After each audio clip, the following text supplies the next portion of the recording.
سوال همین که برادر ما قرآن رو اکنون اگر دیرم شده باشد خواندنش رو به خود مثال مقصد گذاشتیم که انشالله خوانده استاده کانت از ذهن ما کنده است، در حق ما هم دعا کنید. اما مسئله علم، بله علم گرفتن فرض است و این به سن و سال محدود نمیشد. حتی حفظ قرآن هم یک انسان در سن 60 سالگی به حفظ قرآن شروع کرده است، در سن 80 سالگی به پایان رسیده است. یعنی در قرآنی که اصلا کودکای جوان در 2 سال حفظ میکنه، در 20 سال حفظ کرده است، ولی حفظ کرده است. او به خاطر قاری شدن، به خاطر در محفل ها خواندن نه، به خاطر احترام مردم نه، به خاطر الله حفظ کرده است. وقتی که حافظ قرآن به جنت می دراید، برای او گفته می شود که اقرأ و رتل، قرآن را قرائت کن و با تجوید قرائت کن. اگر با تجوید قرائت کنید دور و دراز میشه، چون که هر یک مد ها را میکشید، هر یک غنه ها را اجرا میکنید، اخفا ها را عمل میکنید، مدت تلاوت دراز میشه. همین خیلی راه گشته تلاوت کردن گیر تا جایی که حفظت به آخر میرسد، همونجا مکان تو است. جنت هر چقدر درونش همون قدر قیمت است، یعنی فرق میکند از آن اطراف جنت. بنابراین پیامبر صلی الله علیه و سلم گفتند که از همه مابین جنت و قله بلند جنت این جنت فردوس است و اگر از الله تعالی پرسیدنی شوید جنت فردوس را بپرسید. خلاصه حفظ کردن گرید.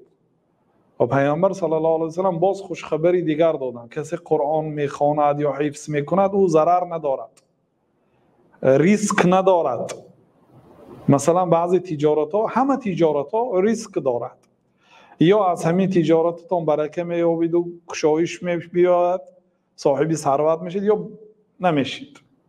اما قرآن خیلی ندارد، مادامی که اگر عمل کنید. قرآن، آن شخصی که قرآن را به آسانی حفظ میکند و خوشرو ماهرانه قرائت میکند، او همراهی فرشته ها هست، مرتبهش بلند است. والذی یقرأ القرآن و یتعتع فیه و یتعتع، آنی که قرآن قرائت میکند و عذاب میکشد در تلفظهایش و از این طرف حفظ میکند، از این طرف فراموش میکند و هو علیه شق، قرآن حفظ کردن برای وی مشقت است. فله اجرانی، آدم 2 مراتب اجر میگیرد.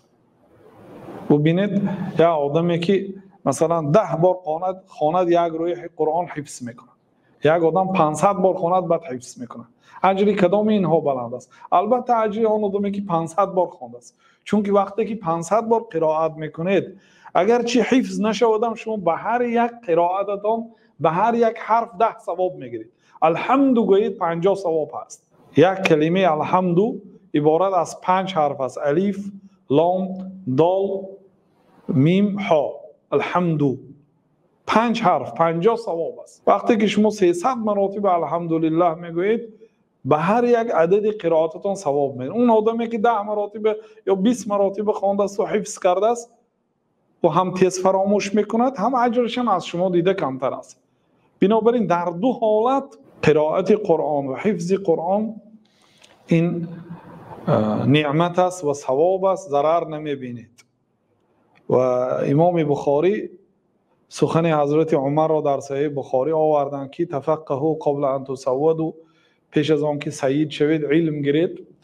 امام بخاری تعلیق کردند به همین سخن حضرت عمر، علاوه کردند گفتند که و بعد ان تسودوا، بعد اینکه سید شدید علم گیرید. حضرت عمر گفتند که پیش از آن که سید شوید علم گیرید. سید یعنی سیدی قوم با آبرو، یا بعضی ها گفتن خانه‌دار شدن، یا بعضی ها گفتن که برای آنکه صاحب خانه و فرزند و همسر شد، الکی مشغولی به امور دنیا میشد، دیگه نمیتونه علم گرفته. یا که صاحب منصب شود، دیگه من فلان منصب دارم و از فلانی علم گیرم، یا 30 سالم کلان شد به نزد حلقه فلانی رفته نشینم و از من خردسال است، چه خیلی من از او علم میگیرم. دشوارتر میشد برای بعضی انسان ها. امام بخاری گفتن که و بعد ان تسودوا، بعد اینکه سید میشوید هم علم آموزید. لقد تفقه اصحاب رسول الله صلی الله علیه و سلم علی کبر سنهم، در حقیقت صحابه های پیامبر صلی الله علیه و سلم در بزرگسالی اشان فقیه شدند. یعنی اونا کافر بودن، مشرک بودن. پیغمبر صلی الله علیه و سلم خودشون 40 ساله بودن وقتی که پیغمبر شدن. بسیار آدم ها بود در اطرافشان که اونا هم سن و سالشون کلان بود. حضرت حسان ابن ثابت شاعر رسول الله صلی الله علیه و سلم در سن 60 سالگی مسلمان شد، لیکن 60 سال دیگه علم گرفت. 120 ساله شده از دنیا گذشت. این 60 سالی باقی مونده علم آموخت. و امروز علم گرفتن نسبت زمانهای قدیمه آسانتر شده است. پیش در زمانهای ما بیچاره دامله ها یک لغتی برانوف بود. سبحان الله، اگر یک کلمه در کتاب‌های عربی می‌خواندن نفهمن، اگر برانوف برمیگشتن. برانوف به زبان روسی کلمه عربی را ترجمه میکرد. بعد از اونجا از فرهنگ تاجیکی روسی ترجمهش میافتن. و این کتاب هم هر کی نداشت. کتابی برانوف 2 جلد بود، هر کی نداشت. او کتابی فرهنگ تاجیکی روسی هم 2 جلد غفصی کلام بود و هم هر کی نداشت. یعنی به 2 کتاب برگشته به یک کلمه میفهمیدن. از یک کلمه هم تو به گوگل می نویسید تمام اقوال علمای لغت میبرارد. در جای نشستگیتان یک کلمه. خیلی علم آسان شد. علم در خانه‌تان هست. پیشتر کتاب‌های عالما باقی ماند، امروز با صورت و آوازاشون در خانه‌تان هست. بنابراین یعنی بسیار این چیزا حجت بر ضرر ما میشه اگر ما این آسانی هایی که در عصر ما هست درست اگر استفاده نبریم. اون کتاب های پیشینه زمان سبحان الله مخطوطات بود، دستنویس بود. این هم اگر خریدنی شود از آن یک کسی یا اجاره میگرفتید و شبانه آمده روی بردار میکردید، یا اینکه به یک آدمی روی بردار کننده برده میدادید که به اجاره برای شما روی برداری کرده دهد. بعدی روی بردار کرده شدن، قاعده کتاب با این است که 2 کس و مطالعه می، یک کس قرائت میکنه، یک کس نگاه میکند که آیا درست نسخه برداری کرده است یا نکرده است. حتی بعضی علما گفتن که اگر یک کتاب روی بردار کنیم به یک کتاب دیگر، یک آدم روی بردار کرده گیرد، سپس مقابله نکند. مقابله یعنی دیده برآمدن اگر که درست روی بردار کرده است یا نه. اگر روی بردار بعدی کردن مقابله نکند گفتن، بعد یک آدم دیگر از همین نسخه نو نسخه برداری کرده شده و هم نسخه برداری کند و این هم مقابله نکنیم خرج اعجمیاً، الکه و کتاب عربی نمیشد و عجمی میشد گفتن، معناهاش ویران میشد. یک عریضه می نویسید چند خطاگی میکنید در یک ورق، خط میزنید از نو می نویسید یا ورق دیگه میگیرید می نویسید.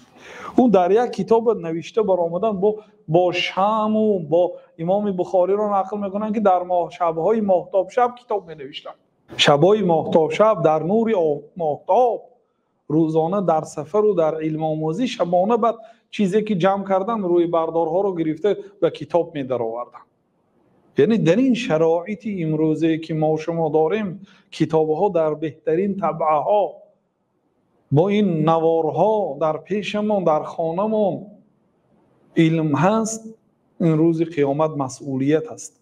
ما به این پرسیده میشیم که برای چی اینقدر حال انسان، یک انسان میتواند اگر بر بالای نفس خودش امیر باشد و اراده مستحکم داشته باشد، در خانهش از آنهایی که در دانشگاه خواندن معلومات زیاد جمع کنند. همین پیشتر دیروز 20 سال پیش ما وقتی که به دانشگاه به درس می رفتیم، زحمه یعنی پروبکه که میگوییم، پروبکه خطی می رفتیم، گاه ها تا رفتن به دانشگاه و تا برگشتن 1 ساعت رفت و 1 ساعت آمد فقط به راه صرف می شد. ولی خیلی آدمی که استفاده برده است، همون وقتش هم ذکری صبا یا از اون وقت اینه کسی اتها بود یا علم گوش کرده رفته می آمد، خالی نمی رفت.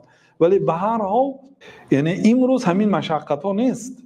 اگر کسی که وقت خود را خوب استفاده برد، علم زیاد جمع کرده می تواند.